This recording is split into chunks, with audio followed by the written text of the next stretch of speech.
Alright, how's it going? This is Sam Welker with ThinkParticle.com with a new video for the TP Toolkit Visual Documentation Series.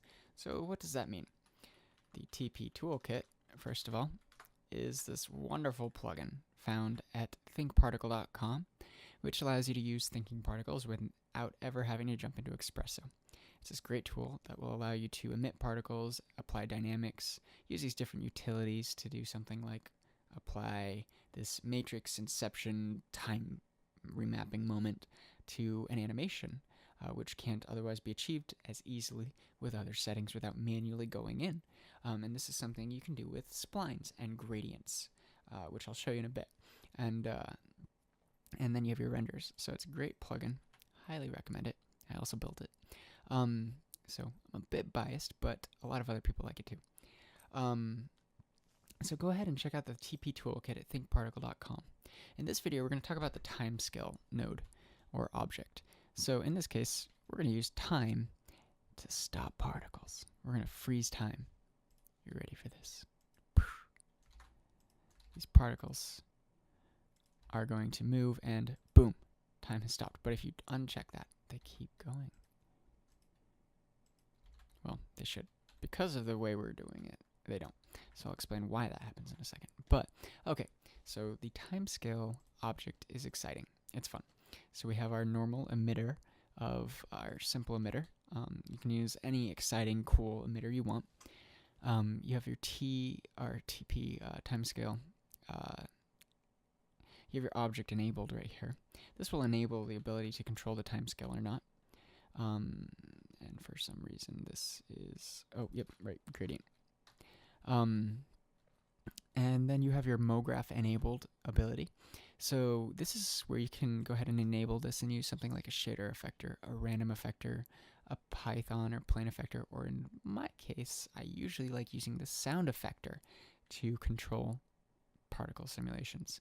So you can drag that in right here, and then with this slider down here, you can control the amount of freeze that is applied based off of sound. So a big, loud sound can freeze your simulation, while no noise will cause it to keep moving. So time freeze is, well, let's go ahead and add the particle group, which you can add right here, and this is just your particle group. But a freeze is kind of like when you're drinking a Slurpee, and you drink it too fast, and your brain freezes, and all of a sudden you can't think, and nothing happens, and the world stops. Kind of like everything around you is frozen. But that's not exactly what it is. Time stops. So time is, so these particles will move, technically they're calculated all based off of time. With physics, velocity is, I think it's speed multiplied by time.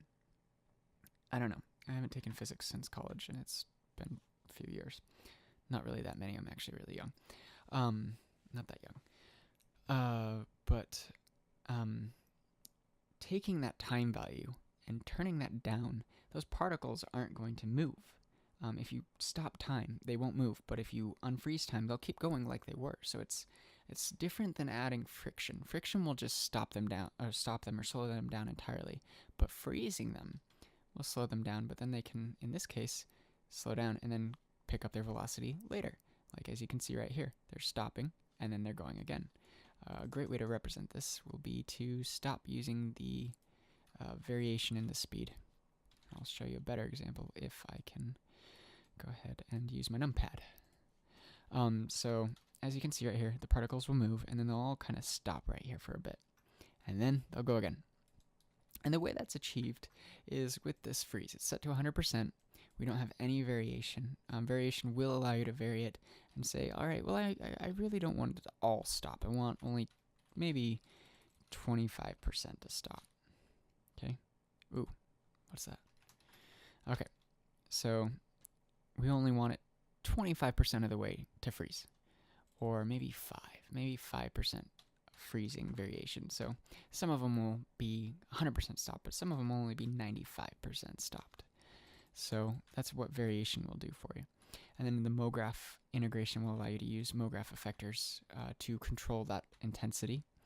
And then over age is basically using this gradient, saying the beginning of the gradient is the birth of the particle. The end of the gradient is when it dies. And in between, black is when the particles are just moving at their normal speed, and white is completely applied, in this case 100%. If we set this to 50%, then at white, these particles will slow down, and then they'll ramp back up again, because they go from white to black, and there's some gray in between. There's actually like 70 shades of gray. It's way cooler than 50 shades of gray. So you have freeze, which is 100%, and in this case, and the age of the particles hits right about here. And if we pull that down, you'll see that the particles will freeze much later on, right over here. So this is the age of the particle. And then it will move after it gets to this age right here. And at that point, it will say, all right, well, let's get back up to our normal speed by ramping up over here, literally, with a gradient ramp, because we are that cool. So that's how the age gradient works. So anyways, we talked about, in this video, applying a particle group, enabling our object, and then freezing our particles, slowing them down, using MoGraph and age gradients to really control that and fine-tune our design. So this is the last video in our visual documentation series that I'm recording for the TP Toolkit. If you have any other questions or requests, please let me know. I really, really want to make this the best plugin I possibly can. And we're really excited to keep pushing out updates, and we think this is going to keep getting better and better. It's a great, powerful plugin for Cinema 4D, and you can find it at thinkparticle.com, and the rest of the series is there as well. And thank you very much for watching these with me and sticking with me through this video. I'm Sam Welker, and I'll see you guys later.